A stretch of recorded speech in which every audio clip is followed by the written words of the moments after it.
but temperatures are not going to stay like this forever. Today, we actually had a high of 83 degrees, the normal this time of year.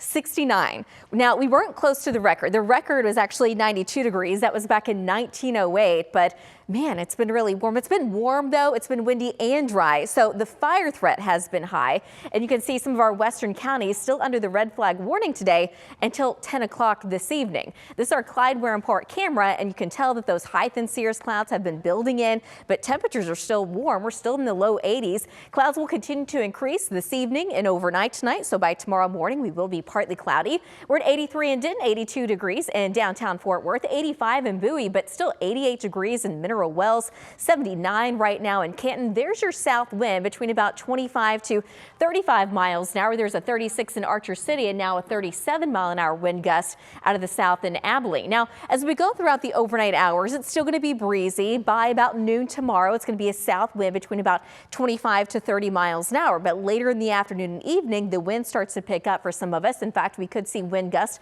over 35. Isolated wind gusts as high as around 40 to maybe 45. By Wednesday morning, still windy. That's when the cold front moves through, and now the wind's going to be out of the northwest with wind gusts between about 35 to nearly 40 miles an hour. Finally, by Wednesday night, that wind will relax.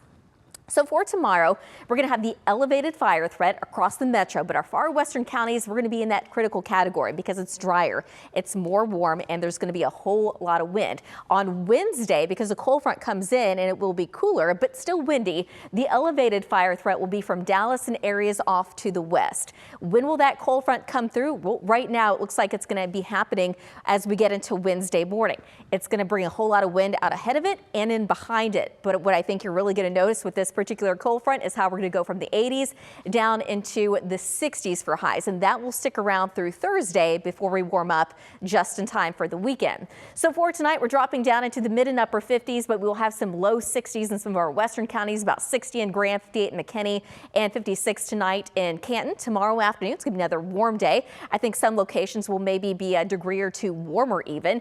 83 in downtown Dallas, 84 in Bowie, 88 in Graham, possibly as warm as 90 in Seymour, and 91 tomorrow in Haskell. So for tonight, increasing clouds, a little cool. Temperatures drop down into the upper 50s. Tomorrow afternoon, it's going to be partly cloudy, very warm. We're looking at a high of 84 degrees this time around. And then looking at Wednesday, cold front comes in the morning, so we're dropping down into the upper 60s. Spring arrives very early Thursday morning. So for the first day of spring, it's going to be seasonal. Temperatures in the upper 60s, but we warm up just in time for the weekend. We do have that 20% coverage of showers and thunderstorms on Sunday, but what you're going to notice on the 14-day is there are no more rain chances coming in after that. So the 14-day generally looking very warm. It's looking very dry. So what that tells me is that fire threat probably not going to go away anytime soon. We definitely need to get some more rain and storms in here.